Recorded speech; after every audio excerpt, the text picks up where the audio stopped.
Infrastructure Week may not be the most alluring phrase you'll ever hear, but it's certainly one of the most important. Our nation's infrastructure is the framework on which it operates.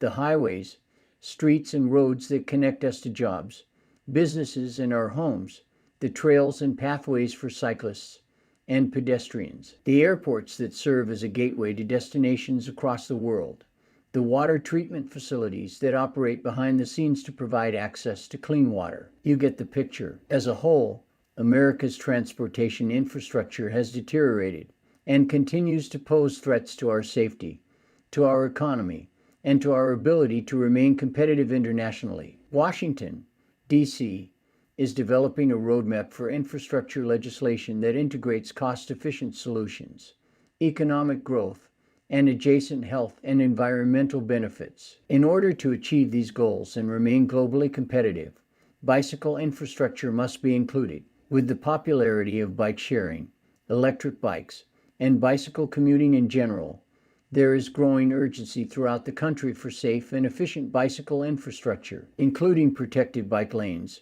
connecting existing infrastructure with other modes of transportation, and providing well-planned networks. Bicycles also contribute to other modes of transportation, without question, by reducing traffic congestion, connecting more people to public transportation, and providing a low-cost mode of transportation that requires minimal federal investment.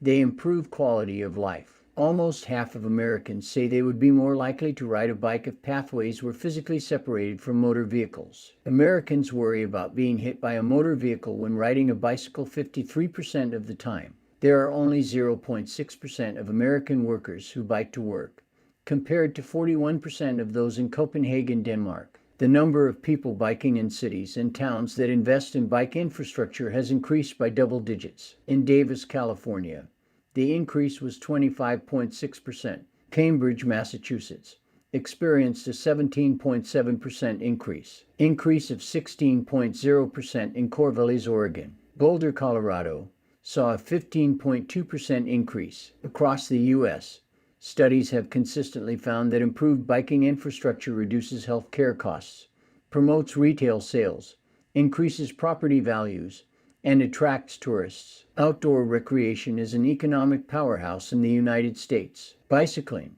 including mountain and road biking, generates $88,663 in direct consumer spending, 768,663 jobs, and $12 billion in federal, state, and local taxes. Our national parks alone have a $572 million backlog of trail maintenance, trail tunnels, and trail bridges. Our public lands and roads deserve to be better equipped for better biking for anyone who chooses to explore, recreate, and use them. The White House and Congress should be commended for their commitment to modernize America's infrastructure. Infrastructure packages will contribute to the strength of all communities and provide better and more efficient transportation networks. By doing so, all modes of surface transportation, including bicycles, should be prioritized. We can now feel as though our government is at a minimum, aware of our needs for regulation of our overpowering obsession for automobiles. Let's get out there